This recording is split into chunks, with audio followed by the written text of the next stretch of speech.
So, gusto nyo bang malaman kung merong ibang gadget or may ibang tao na nag-a-access ng inyong Messenger account na naglalagin na hindi nyo alam sa ibang gadget? So, sa video ito guys, ituturo ko sa inyo step by step kung paano, okay? So, sundan nyo lang po kung paano gawin, okay? So, una, punta lang po kayo sa inyong Messenger account ninyo. Punta kayo dito sa inyong pinaka-Messenger account ninyo at makikita nyo po ito. Hanapin nyo lang po itong, ayan po, yung may bilog dyan, yung may tatlong linya sa taas, ayan.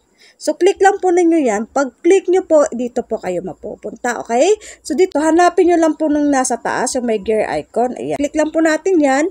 Pag-click po natin yan sa may gear icon, so, dito tayo kasunod mapupunta. So, punta lang po kayo sa baba at hanapin nyo lang po tong privacy and safety. Ayan. So, kung ba masundan ninyo, sa hindi po nasundan, ay pwede po kayo mag-message po. Okay, so, ang kasunod po ay hanapin nyo lang po tong privacy and safety. Yan. So, sa mga bago lang po naligo sa channel ko, bigyan naman pwedeng mag-subscribe kayo or mag-like kung magustuhan nyo lang po ang video ito, okay? So, dito po, privacy and safety. Yan. Sa pagpunta po natin dyan, dito po kayo mapupunta. Ang kasunod. So, end-to-end encrypted chat. Yan. So, click natin yan. So, pag-click natin dyan, dito tayo, kasunod, mapupunta. So, login. So, maingay po ang aso, pasensya na po. Click lang po natin tong login. So, yan, pag-click natin dyan, dito tayo mapupunta.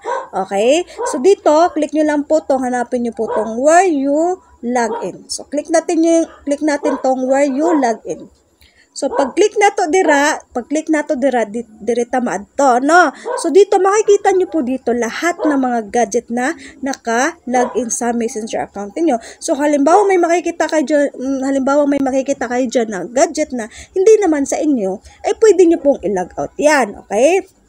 So, halimbawa dito sa ganito, window PC, ganyan. Halimbawa, hindi naman sa iyo yan. Halimbawa, Infinix Hot, merong nakalagin dyan na hindi naman sa inyo. Pwede nyo pong i-log out yan. Para automatic po, magla-log out po yan doon sa gadget na yon. So, click nyo lang po tong may arrow dito, yung may tatlong dot. Ayan, pag-click nyo po dyan, dito kayo mapupunta yan. May makikita po kayo dito na not you or log out. So, log out nyo lang po yan. So, ganyan lang po kadali guys. Sana po nakatulong sa inyo. Katulong nga ba kayo naman pwede mag-subscribe kayo, mag-like. Kung may mga tanong po kayo, huwag po kayo mahiyang mag-comment lang po, okay? So, hanggang dito na lang po hanggang sa susunod.